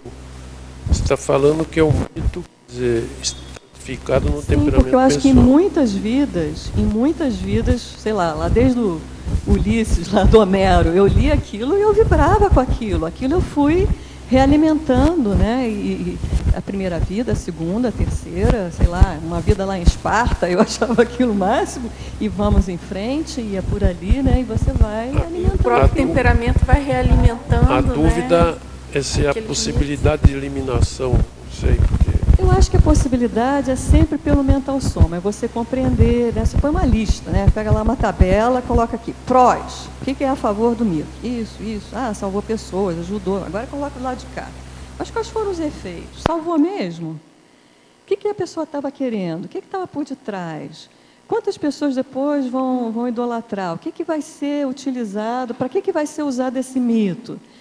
Aí, depois que você pesa na balança, você vai, olha, que besteira isso, né? Que coisa mais romântica, que coisa... Não quero mais isso para mim. Não vejo outra maneira. Agora, na pensenologia, página 15, 9ª linha. Como realizar a construção gradativa do neo-holopensene se temos a tendência muito maior das automimeses, sejam positivas ou patológicas? Como mudar o que já está bem estabelecido ao longo dos séculos ou milênios? A primeira coisa é querer mudar. Né? Eu até coloquei a última coisa da fatologia, eu coloquei aqui a coragem para evoluir. Sem coragem, você não vai conseguir, essa é a realidade. Tem que ter peito, tem que estar com vontade, e aí é botar no papel, é partir para a autopesquisa, você se conhecer melhor, ver quais são os pontos fracos realmente, e começar a fazer o que eu sempre chamo, o verbete, né, da técnica da autopacificação, anticonflituosidade, aliás, é o oposto, né, anticonflituosidade, autopacificação, é exatamente isso. Os meus conflitos derivam de qual origem? Como é que eu vou deixar de reagir dessa maneira frente a essa armadilha aqui? Primeiro as armadilhas são essas, então eu não chego nem perto delas. Mas, poxa, se eu não chegar, eu nem vivo. Então, espera aí. Eu vou começar a aprender a desarmar a armadilha para eu poder conviver com a pessoa.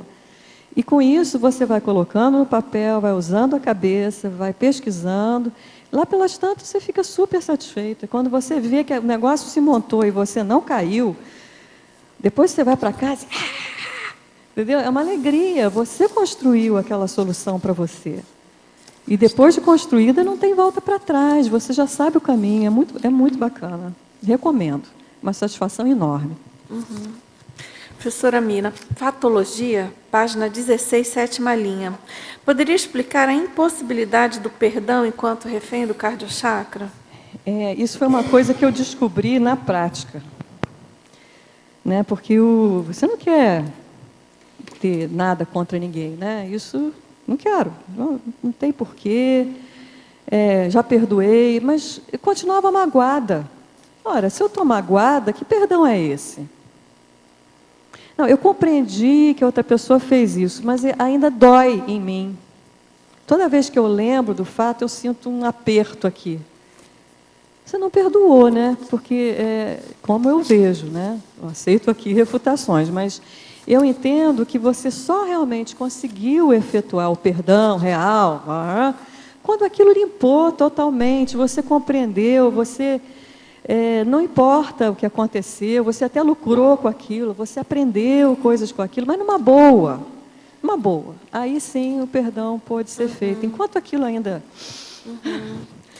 Agora ele pergunta na parafatologia, o teletertuliano pergunta na página 16, parafatologia, último item, como podemos otimizar a conexão com as centrais extrafísicas?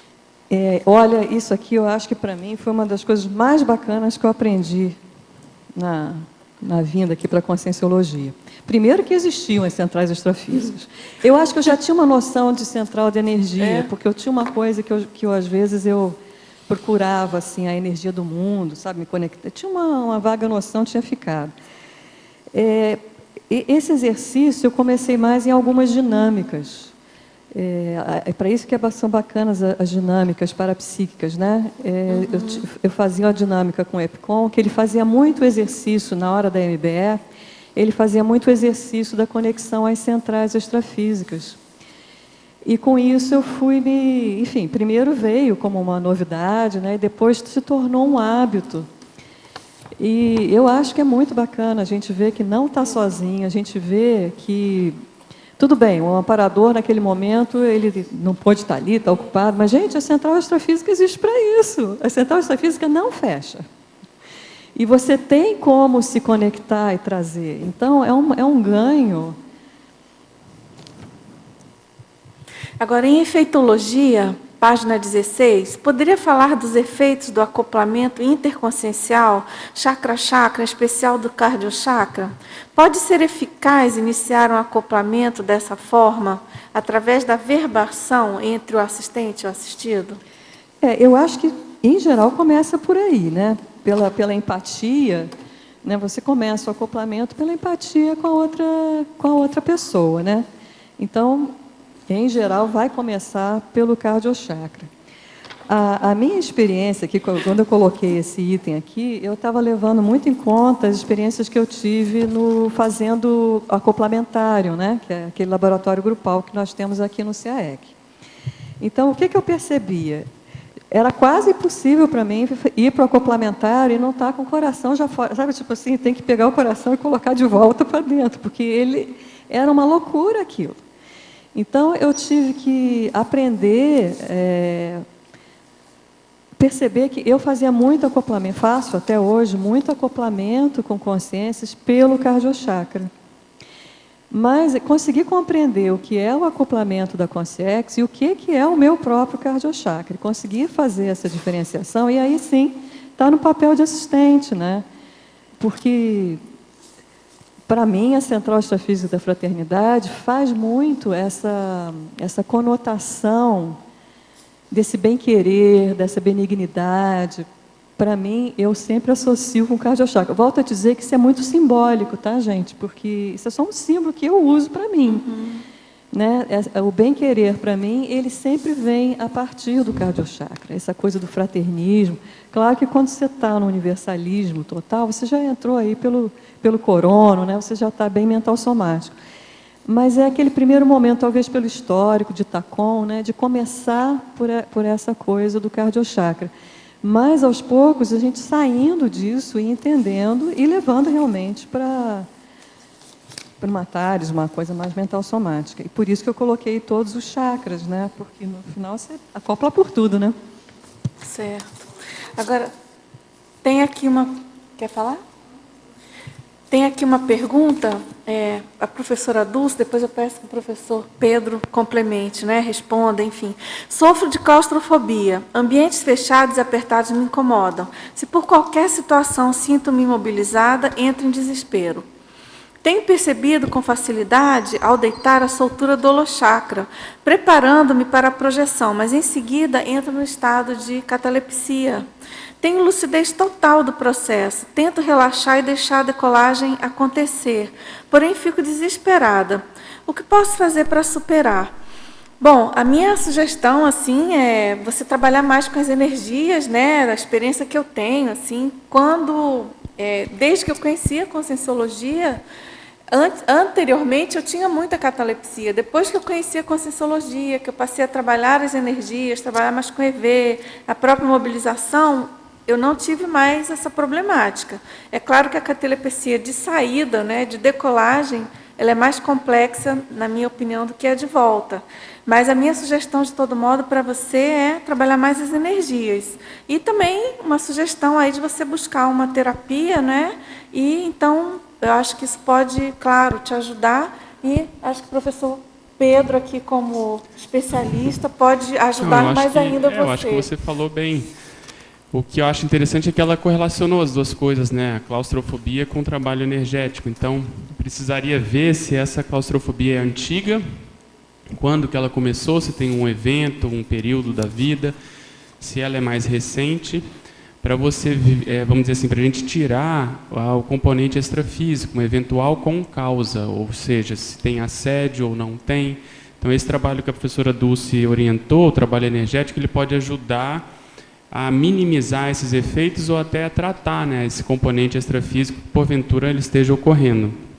Agora, independente disso, vale a pena também procurar ajuda física, né? Na dúvida, é bom procurar um processo terapêutico, consciência terapêutico, se for possível, porque aí você já vai ter uma abordagem tanto energética como consciencial. Então, acho que vale a pena pensar nisso. Se quando que isso surgiu, se é desde a infância ou não, um processo agora mais recente, se for isso, fala mais a favor de ter boi na linha, eventualmente. E, independente disso, procurar ajuda, acho que vale a pena, porque aí com calma você vai tentando investigar essas causas, né? Obrigada. Agora, professora Mi, na maniologia, página 17, você poderia explicitar as 5 primeiras manias? Deixa eu pegar aqui minha Muita cola. mania, hein? Deixa eu pegar minha cola.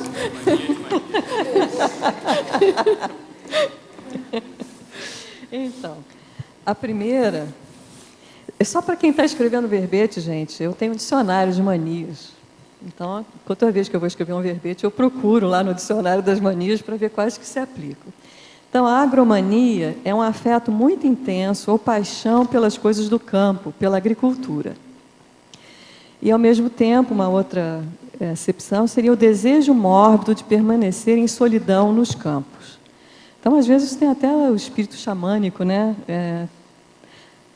Tratando aí, sendo presente. Às vezes, também os ecochatos, né? Eu acho que tem um pouco disso.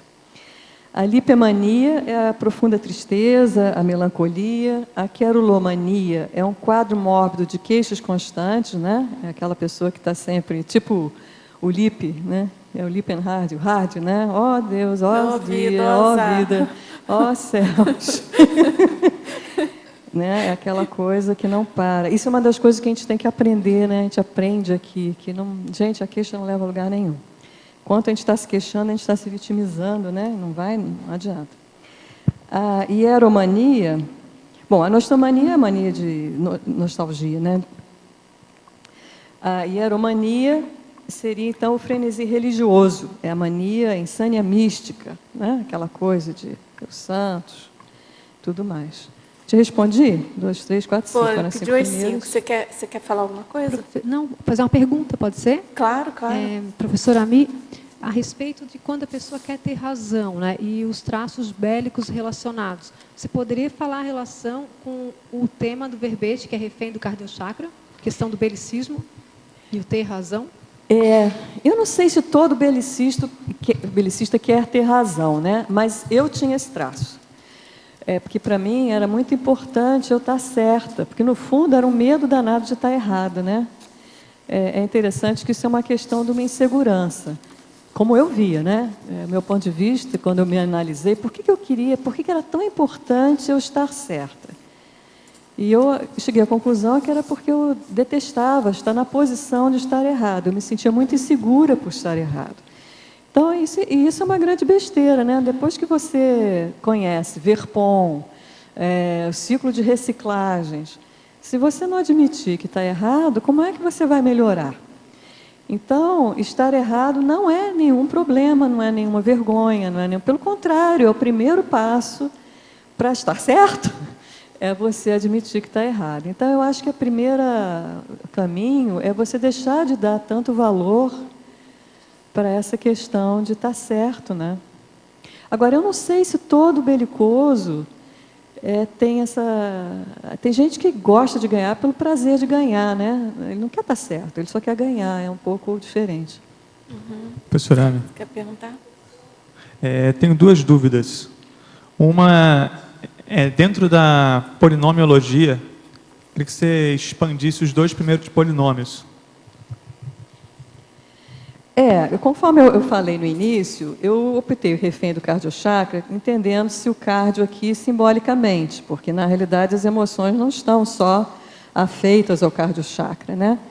E aqui, então, eu coloquei os outros chakras, que eu considero que estão muito ligados às emoções também, que é o laringochakra, né? Que quando você verbaliza essas emoções, você está usando o laringo, o umbilico chakra, e o sexo chakra, sem dúvida nenhuma, também está envolvido. Então, na realidade, há uma interação, né? Há uma interação de todos os chakras, mas eu diria que, pelo menos, esses 4 chakras aí, eles estão sempre no cenário aí do descontrole emocional. E o segundo polinômio, ele está mais num crescendo, como no começo você começa pelo ataque, depois você começa se defendendo, até chegar no sobrepairamento, quando você elimina essa condição do domínio do cardiochakra? Eu acho que você pode ver dessa maneira. Também são as 4 possibilidades, né? Num determinado momento em que você se vê numa condição de conflito, ou numa condição emocional, né? Você pode escolher uma dessas 4 posições. Claro que o sobrepairamento nem sempre é uma escolha. O sobrepairamento, você tem que chegar a desenvolver essa possibilidade para que ela esteja disponível para você. No início, você está mais preso às outras 3 mesmo, né? Ataque, defesa e fuga. E uma outra dúvida que surgiu foi quando você estava falando da síndrome do herói, que eu fiquei aqui encucado com a questão de você epicentrar um trabalho interassistencial. Como que concilia essa profilaxia da síndrome do herói com você puxar uma determinada atividade? Mas não tem nada uma coisa a ver com a outra, né? Você acha que tem? A pessoa tem que ser herói para ser epicentro? Eu penso assim, que para ela epicentrar um processo, ela está se colocando numa condição de que ela consegue fazer uma diferença dentro daquele contexto. E você fugir um pouco para você tomar aquilo, olha, todas as conquistas desse grupo, ou boa parte dessas conquistas, eu vou colocar energia para que isso aconteça, a linha disso para uma síndrome do herói é muito pequena. Olha, é que eu não me vejo nessa posição de que eu estou fazendo isso pelo grupo. Eu não... Como é que você vê? Eu sou um facilitador, eu estou nesse momento, eu sou a pessoa mais habilitada para estar nessa posição. Eu estou junto com o grupo, aprendendo junto com o grupo, né? Porque um verdadeiro líder, às vezes, nem é aquele que está na posição teórica ali, o nominal de líder, né? Ele está, muitas vezes, até incógnito ali do lado, não é isso? Sim. Então, mas ele é o elemento que, de fato, está catalisando. E quando a gente está fazendo um trabalho em grupo, eu vejo que ocorre um sinergismo dos trafores. Eu vejo que é isso que acontece na CCCI. Cada um de nós temos nossos trafores específicos. Não tem, eu acho que com exceção do professor Valdo, que reúne uma massa significativa de trafores, todos nós podemos usufruir do trafor do colega. Então, eu não vejo isso que seja um levando todos, né? Eu acho que isso é uma visão que nós tínhamos no passado, do guru. E eu acho também que essa coisa da liderança como herói é justamente a concentração das atenções na figura do líder. E a liderança cosmoética, eu acho que é o contrário, né? É a concentração na interassistência, isso se dilui. Aí eu acho que esse conceito, né? Você não acha? Não sei conceito se de herói. Você conseguiu perceber a diferença, Douglas? Faz sentido, eu entendi. Faz sentido, eu concordo com esse posicionamento, sim. Ok, vamos lá. A verbetógrafa. Em coloquiologia, página 15, quarta linha, poderia ampliar o ato de tomar as dores? Isso eu tinha muito quando eu era criança. Eu achava que um colega estava sendo injustiçado. Aí eu puxava da espada e lá ia eu, no meu cavalo branco, ia defender o colega, que muitas vezes ficava super surpreso, ele nem tinha percebido maldade, às vezes, ele nem achava que ele estava sofrendo. Estava até gostando, porque ele estava recebendo atenção. Então, essa coisa de tomar as dores tem a ver com essa coisa do herói, de você, não, aqui há uma injustiça. A não, síndrome do justiceiro, no caso. É síndrome de justiceiro, exatamente. Tomar as dores é a síndrome de justiceiro. Então, não que a gente não deva ter empatia, que a gente não deva compreender, que a gente não deva ajudar, mas o tomar as dores, não. A verbetógrafa, você já foi citada como exemplo de alguém que conseguiu superar o belicismo. Estou tentando, né? Somos testemunhas. Poderia falar sobre a relação do belicismo e da irritabilidade com o tema do verbete? Eu vejo que o belicismo, ele treina... Vou falar do belicista, o soldado, né? Porque belicista tem muitos tipos. Quanto mais eu estudo belicismo, mais eu vejo que o buraco é mais embaixo.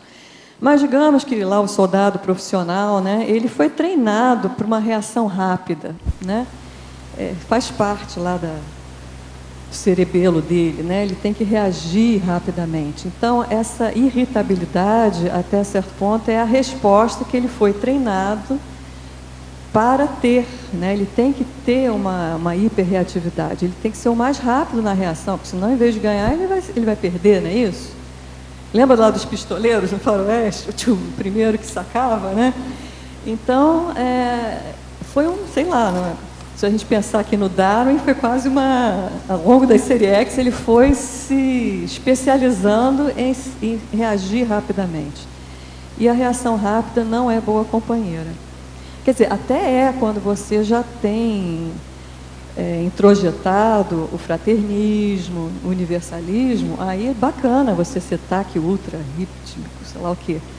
Mas quando o teu valor ainda é quem vai sacar a arma primeiro para ganhar o duelo, não é legal você ter essa reatividade, que poderia entender uma irritabilidade, né?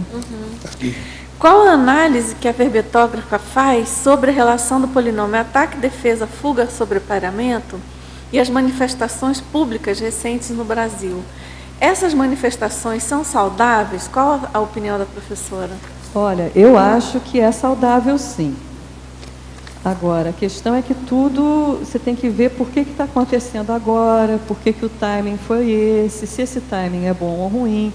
E, ao mesmo tempo, é uma coisa que, deflagrado, o máximo que você pode fazer é jogar as melhores energias nesse sentido, né? Eu acho que era importante, sim, eu me sentia muitas vezes refém do governo populista, eu acho que todos nós aqui provavelmente nos sentimos assim, né? E, de repente, um certo grupo de pessoas que está vindo e conseguindo expressar que não está de acordo com tudo aquilo que estava ocorrendo. É claro que sempre tem os interesseiros, né? Aí vem, como tudo, vem os que aproveitam, vem os vândalos, né? Tem que descontar o vandalismo. Você tem que descontar aquilo, mas a gente é muito parado politicamente. Eu digo brasileiro, né? A gente não tem um histórico de politização, de se posicionar, é tudo no quero ser feliz, né? Aquela história meio assim. Então eu vejo como uma coisa positiva, sim. o debate, a discussão, mas de uma maneira, de preferência, mais pacífica possível. Ami, aqui em cima do B. Oi, Palma. Você poderia clarear aqui para mim essa questão das dissonâncias cognitivas dentro da fatologia? Então, você viu que eu coloquei a dissonância cognitiva logo seguindo o conflito de origem ideológica. Porque o que eu percebi é que se você tem um conjunto de premissas diferente do conjunto de premissas do seu colega, né, e tendo digamos, um passado ideológico, como eu falei para o Arlindo antes, né, digamos que eu seja da vertente mais do capitalismo, outra vertente mais do socialismo, né? O Estado vai se regular, eu deixo tudo solto e todo mundo vai ter oportunidade e a coisa vai acontecer. O outro não, eu vou impor aqui, assim, vou obrigar que todos tenham a mesma cota, né, a força, né? Se você tem um diálogo de pessoas que tenham essa, digamos, matriz cognitiva, que conflitam, vão haver dissonâncias cognitivas claras, porque um vai estar falando uma coisa e o outro vai estar entendendo outra. O que um vê uma coisa positiva, o outro vê como o fim do mundo. Então, é difícil que o diálogo, o que um está falando, seja compreendido pelo outro, já que cada um tem lá a sua matriz cognitiva diferente, né? Ami, obrigado. Na fatologia, na segunda linha, no final da segunda linha, você coloca os trafares distorcendo a realidade. Bom, quando eu li isso, primeira vez que eu li, eu entendi os trafores distorcendo a realidade. Aí eu pensei assim, mas como pode ser? Eu voltei, eu vi que os trafares para mim é mais ou menos claro, né? Mas daí me levou a pensar assim, e os trafores também pode vir a distorcer a realidade? E os trafais, como é que você vê isso? Os trafares são lógicos, né? Eu acho que às vezes um trafor, se a gente, por exemplo, o meu forim, né, foram um conjunto de trafores que te levou à condição de euforim, mas esse euforim pode estar distorcendo a sua realidade, né? Porque naquele momento o outro trafar pegou carona ali, ou um traço que está faltando, de comedimento, ou de bom senso, ficou faltando, e aí associou e acaba te levando para um excesso, né, do trafor, digamos, se é que é possível. O trafor se torna excessivo por um outro trafar ou um trafal. E será que ter um trafor assim, bem desenvolvido também não poderia levar à falta de empatia com quem tem uma dificuldade? Digamos que a pessoa que tem uma intelectualidade muito desenvolvida, se por outro lado o fraternismo dele for baixo, se ele for muito egocentrismo, ele vai ser arrogante, ele não vai compreender o outro. Porque daí tem um trafar associado, né? Exatamente, não foi propriamente o trafor que levou, mas sim. A falta, o trafal, né? Da empatia ou da assistência. Obrigada. Você fez relação da personalidade algoz, belicista, no passado, em outra vida, ser refém do cardiochakra. Você faria relação também com outro tipo de personalidade do passado que trouxe, por exemplo, no presente, ela ser uma refém do cardiochakra? Se você olhar lá aquele grupo, o ciclo grupo kármico, né? Sabe qual é aquele ciclo que você começa lá? Deixa eu pegar minha cola aqui. Você começa na interprisão, depois você vai para vitimização, né? Libertação. Recomposição, liberação, policarmalidade. Lembra desse ciclo? Eu acho que enquanto você estiver no ciclo algoz-vítima, você está refém do cardiochakra. Essa é a minha hipótese que eu coloco aqui no verbete. Por quê? Se você ainda está se vitimizando, se você ainda se queixa, se você ainda quer recompensas ou reconhecimentos, você ainda está preso nisso, você ainda está refém das emoções. Digamos que você não vai mais pegar a faca para, né? Mas você está lá, mas esse cara fez isso comigo, olha a fechada que o cara me deu no trânsito. Que absurdo, ele merecia fazer sei lá o quê, né? Merecia que fizesse isso com ele. Você concorda que ainda você não está sendo o algoz de fato, mas pensenicamente, eu vejo que o magoado, o vitimizado, ele é um algoz pensênico. À medida que ele requer, ele está sempre exigindo, pelo menos no mínimo pensenicamente, alguma coisa de quem ele feriu, né? De quem ele trouxe ou lhe levou a essa condição. Professora Mia, diz a teletertuliana, né, que o professor Valdo comentou comigo que fui uma escritora em vida passada, mas escrevia romances, usava o psicossoma e falava de emoções e não de ideias. Então ela pergunta, professora Mia, com sua experiência, como eu poderia passar o gargalo e escrever ideias, usar o mental soma? Já estou escrevendo meu segundo verbete, mas ainda sou muito emotiva. Como manter esse foco no mental soma? Eu vejo que é verbete, verbete, verbete, verbete. Por que eu digo verbete? Porque o verbete, ele tem essa forma, né, esse template que foi dado, né, que o professor Valdo desenvolveu, ele é bastante sintético. Ele elimina advérbios, adjetivos, há quase uma eliminação total. Ele vai no cerne da questão, é como se a informação tivesse compactada, né? Para quem tem uma ideia aqui de informática, zipa e se enxugou ali. E, na realidade, ele pode ser descompactado de diferentes maneiras pelo leitor. Não precisa o autor ficar dizendo, olha, aqui nessa hora, com aquele advérbio que a gente coloca, está na hora de subir a emoção, agora está na hora de diminuir, agora está na hora de você verter lágrimas, que é isso que o cara do romance faz. Ele vai dizendo para o leitor o que o leitor tem que sentir a cada momento. E já o verbete, não. A informação está ali.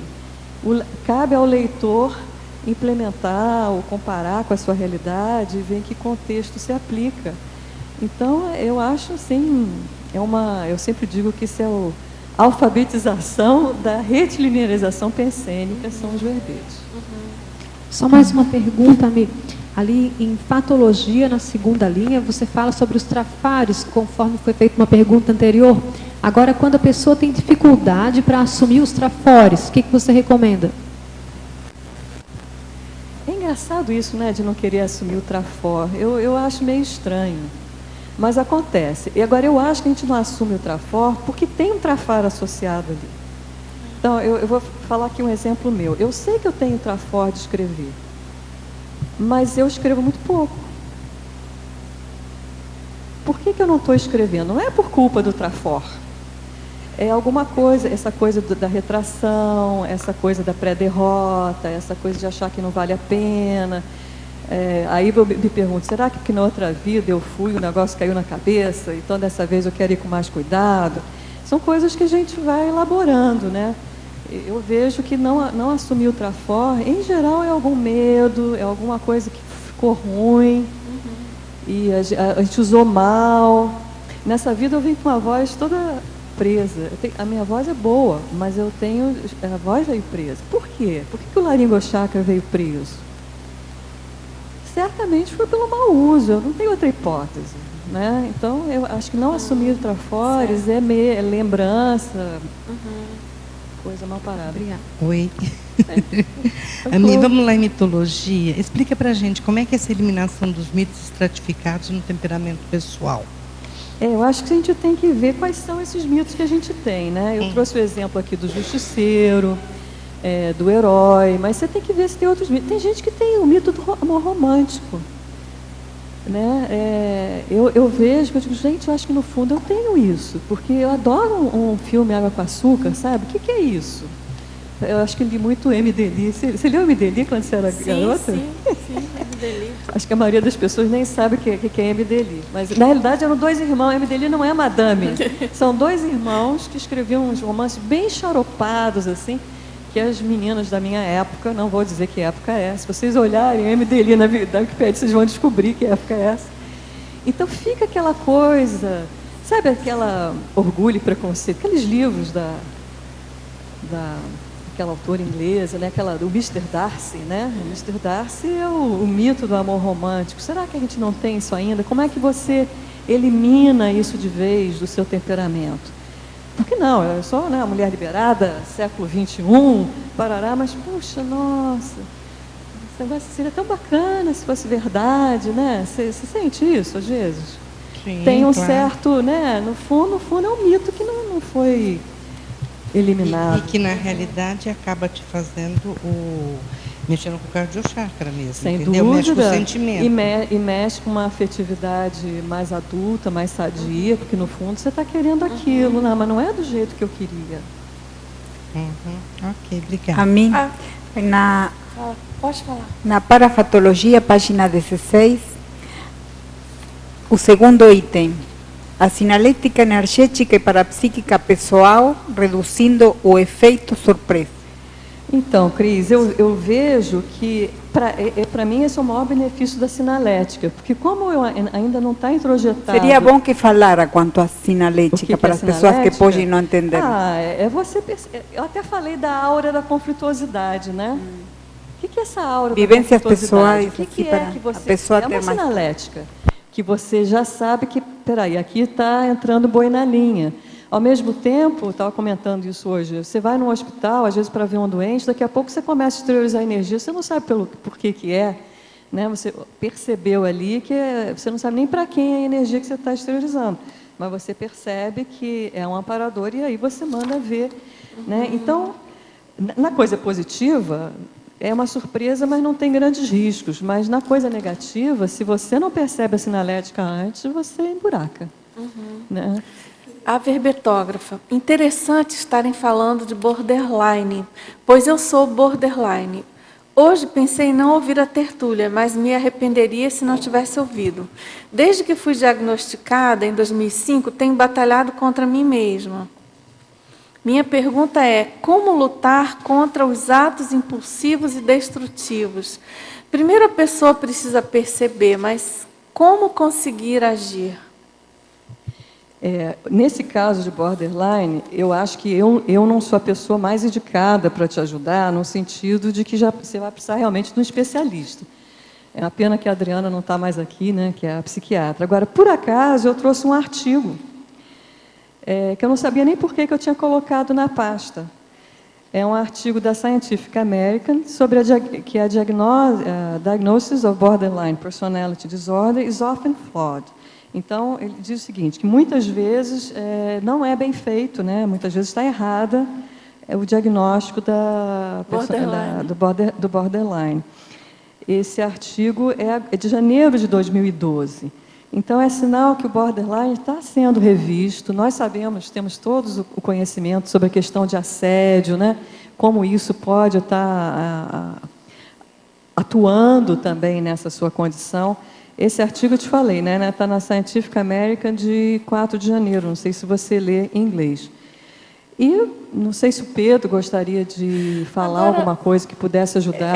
Agora, claro, professor Pedro, mas assim, eu acho que a primeira coisa é ela procurar mexer com a energia, não é? Procurar parar e fazer tentar, pelo menos, pensar que seja num estado vibracional. Eu acho que, isso pode ajudar muito. No caso do border, como a gente tinha falado antes, tem a questão da terapia e da psiquiatria, porque tem a questão do medicamento. Só a terapia é insuficiente, né? Mas precisa dos recursos intrafísicos e na conscienciologia, claro, trabalhar a energia e tudo. Mas o contraponto do impulso, da impulsividade, é a ponderação, né? É a pessoa aprender a fazer as coisas com mais ponderabilidade, refletir, trabalhar muito a reflexão, né? Isso em linhas gerais, claro que a pessoa precisa estar num processo psicoterapêutico para aprender a lidar com a realidade e medicamentoso para cuidar da questão de impulso. É isso aí. Certo. Professor Pedro, quer complementar? Tá ok? Pessoal, então temos aqui mais uma última pergunta. Professora Ami, se não devemos ser reféns do cardiochakra, como explicar o fato de que na minha vida as grandes mudanças para melhor foram justamente através desses descontroles emocionais? A justificativa para esses acontecimentos gostaria de ser esclarecida a respeito. Olha, é aquilo que eu estou te falando. O melhor laboratório é esse mesmo. Você passa pelo sufoco, depois você aprende com ele, né? Eu não sei, eu acho que você quis dizer isso, né? Que você passou por uma situação de uma adversidade, aquele aperto, aquele gargalo que a vida nos traz, E depois você aprende com isso e sai do gargalo para uma condição melhor, né? Certo. Pelo menos é o que eu desejo a todos, agradeço. Agora, professora Mia, a gente tem ainda uns segundinhos. Você poderia falar, então, sobre os itens do estrangeirismo? Menos o último, ele diz aqui, que é muito óbvio, né? O blackout da razão é o blackout, é o apagão, né? A razão foi embora, apagou. O short fuse é o pavio curto. Aqui, no caso, o fusível, né? Mas é o pavio, né? Equivalente em português seria o pavio curto. O poor impulse control é que você não tem controle dos impulsos, você tem esse controle baixo, né? Veio a reação e você já deixou. A falta da emotional skin, a emotional skin seria uma pele emocional, é como se você tivesse com os nervos à flor da pele. Então você vai reagir a tudo, né? Os mood swings é quando você muda, você alterna, você está uma hora muito satisfeita e no instante seguinte você está muito triste. São aquelas alterações de humor, né? O emotional distress é aquela tristeza, né? Aquela dor emocional. Distress aqui no sentido da dor emocional, que dói, né? É uma dor física. O feeling of hopefulness é que você acha que não tem jeito. Nada vai melhorar. Aquilo, o mundo acabou, você não tem ajuda possível. É quase o que sente o suicida, né?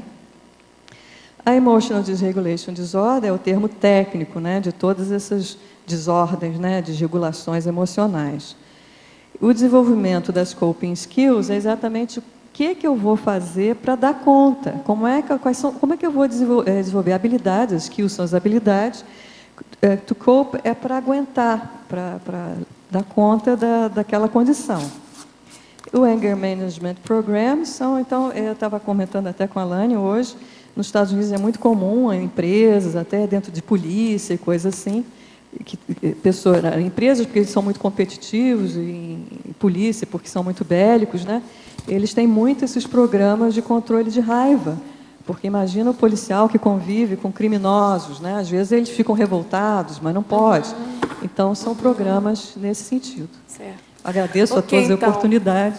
Pessoal, agradecemos a participação de todos vocês, dos teletertulianos, da professora Mia, aguardando aí os próximos, quem sabe, 100 verbetes, não é isso? Então, passo a palavra aos nossos comerciais. Muito obrigada.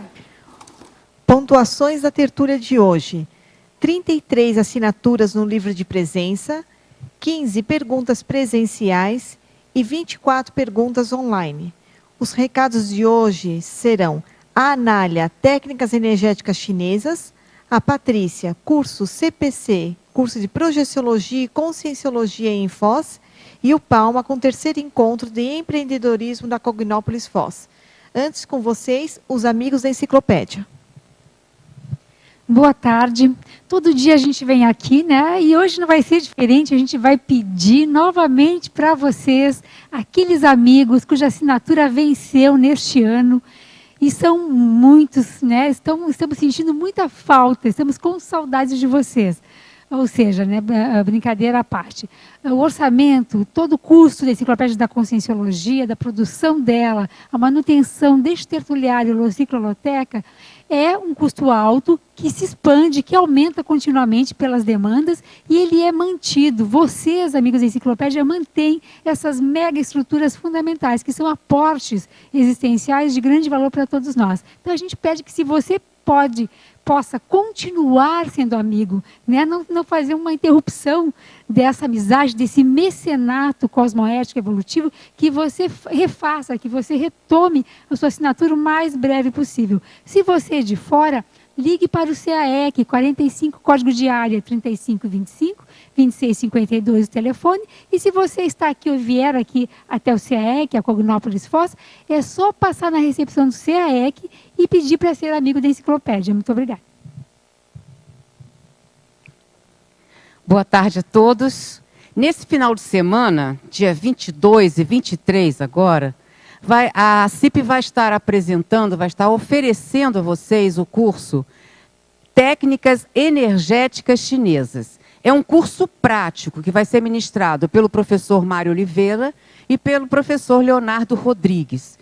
Esse curso, por ser prático, ele possui poucas vagas e nós já estamos com algumas inscrições.